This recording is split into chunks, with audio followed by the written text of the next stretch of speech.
Hi అండి. ఇంట్లోనే easy and సింపుల్గా జున్ను పాలతో మనం ఆవిరి జున్ను ఎలా తయారు చేయాలో ఈ వీడియోలో చూద్దాం. ముందుగా మనము జున్ను పాలు తీసుకోవాలి. నేను ఒక 1.5 లీటర్ అబౌవ్ జున్ను పాలు తీసుకున్నాను. వాటిని మనం ఒక గిన్నెలో పోసుకొని ఆ జున్ను పాలకి సరిపడినంత బెల్లం తీసుకొని పాలల్లో వేసుకొని కలుపుకోవాలి. అదేవిధంగా ఒక మిక్సీ జార్లో కొంచెం శొంఠి, కొన్ని మిరియాలు తీసుకొని మెత్తగా పేస్ట్ చేసుకొని ఆ బెల్లం వేసుకున్న పాలల్లోనే ఇది కూడా వేసుకొని మొత్తం కలిసేటట్టుగా కలుపుకోవాలి. ఈ బెల్లం కరిగే లోపల మనం స్టవ్ ఆన్ చేసి ఇడ్లీ పాత్ర పెట్టి దాంట్లో కొన్ని వాటర్ తీసుకొని వాటర్లో ఒక స్టాండ్ పెట్టుకోవాలి.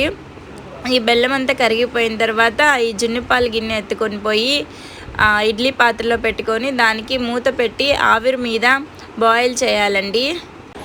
కాసేపటి తర్వాత జున్ను బాయిల్ అయిందో లేదో తెలుసుకోవడానికి మూత తీసి దానిలో చాకైనా గరిటైనా గుచ్చి చూస్తే దానికి పాలు ఏమి అంటుకోకుండా వస్తే జున్ను రెడీ అయినట్టండి. ఇప్పుడు మనం దీన్ని ఒక గిన్నెలోకి చేసేసుకుందాం. ఇది సెకండ్ డే బర్రె పాలు కాబట్టి జున్ను అంత గట్టిగా రాలేదండి.